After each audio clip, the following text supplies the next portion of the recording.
beberapa pertanyaan mengenai retail modern di Kota Medan.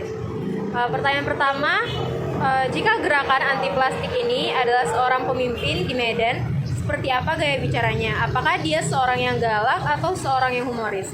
Dan mana yang lebih Anda dengarkan? Menurut saya ini kalau misalnya gerakan anti plastik menjadi seorang manusia ya, itu dia tuh tipe orang yang mungkin galak. Sebenarnya gak galak sih, tapi dia tuh lebih ke tegas ya, karena mungkin kayak biar gimana ya, bukan ditakutin tapi biar orang-orang tuh tahu gimana dia harus berbuat. Untuk pertanyaan selanjutnya, bagaimana pendapat Anda tentang retail yang tetap menyediakan plastik namun dengan label berbayar? Apakah itu solusi nyata atau hanya strategi bisnis? Menurut saya itu hanya strategi bisnis ya, karena buat apa bayar hanya untuk sebuah plastik? Karena menurut saya tuh kalau kita bayar kayak sama aja nggak sih, kayak nambahin plastik tumpukan sampah kan. Jadi mending saya tuh lebih milih megang belanjaan saya sendiri kalau misalnya saya lupa bawa tas belanja. Aja sih. Mungkin sekian pertanyaan dari saya. Terima kasih Nawafi.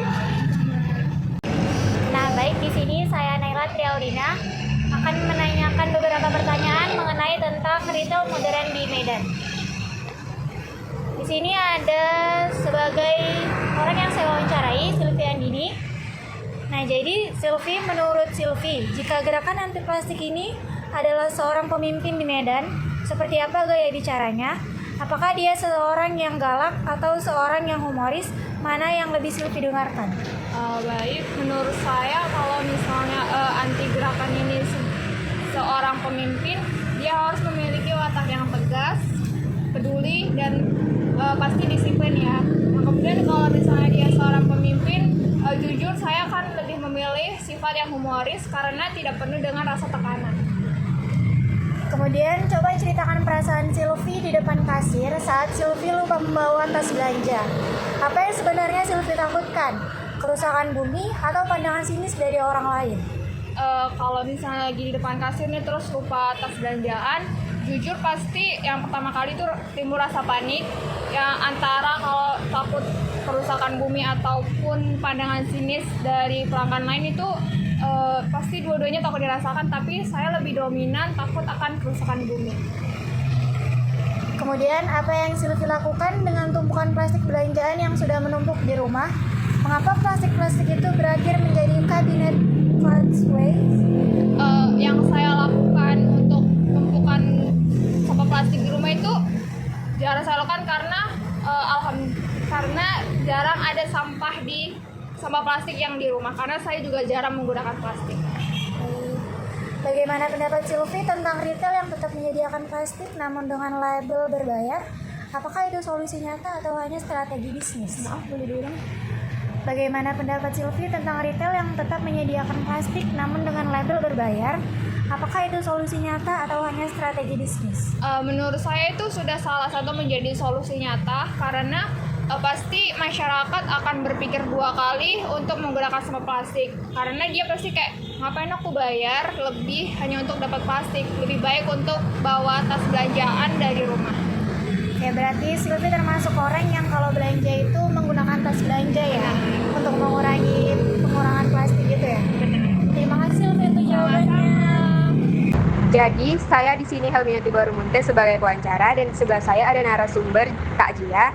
Langsung saja pertanyaan saya yang pertama, jika gerakan anti plastik ini adalah seorang pemimpin di Medan, seperti apa gaya bicaranya? Apakah dia seorang yang galak atau seorang yang humoris? Mana yang lebih Jia dengarkan? Kalau menurut saya nih Kak, gerakan anti plastik itu lebih cocok seperti orang yang tegas tapi tetap ramah dan humoris gitu. Kan kalau dia nggak terlalu galak, mungkin orang jadi nggak bosan atau nggak merasa dipaksa gitu. Nah, dengan cara itu kan agar kesannya itu lebih santai dan lucu, terus kesannya itu lebih mudah diterima dan diingat gitu. Kemudian coba ceritakan perasaan kakak di depan kasir saat Anda lupa membawa tas belanja. Apa yang sebenarnya Anda takutkan, kerusakan bumi atau sinis orang lain? Saya sih kayak merasa sedikit malu sih Kak, karena kan lupa membawa tas belanja sendiri. Nah, saya itu juga saya merasa kayak bersalah gitu, karena akhirnya saya harus menggunakan kantong plastik gitu kan. Nah, hal yang paling saya pikirkan adalah itu dampaknya terhadap lingkungan, walaupun saya juga tidak ingin dipandang kurang peduli terhadap lingkungan oleh orang lain. Kemudian apa yang Kak Jia lakukan dengan tumpukan plastik belanjaan yang sudah menumpuk di rumah? Mengapa plastik-plastik itu berakhir seperti kabit cash tewes? Biasanya sih ya kan Kak, saya simpan kantong plastik itu supaya bisa dipakai kembali gitu. Nah, misalnya sebagai kantong tempat sampah atau tempat bawa barang gitu kan. Nah, namun juga karena jumlahnya semakin banyak kan, sebagiannya itu hanya tersimpan di lemari dan akhirnya nggak kepake lagi gitu. Terus itu terjadi karena saya sering menerima kantong plastik karena pada saat saya berbelanja kayak di Indomaret atau di pajak manapun itu. Kemudian bagaimana pendapat Jia tentang retail yang tetap menyediakan plastik namun dengan label berbayar? Apakah itu solusi nyata atau hanya strategi bisnis?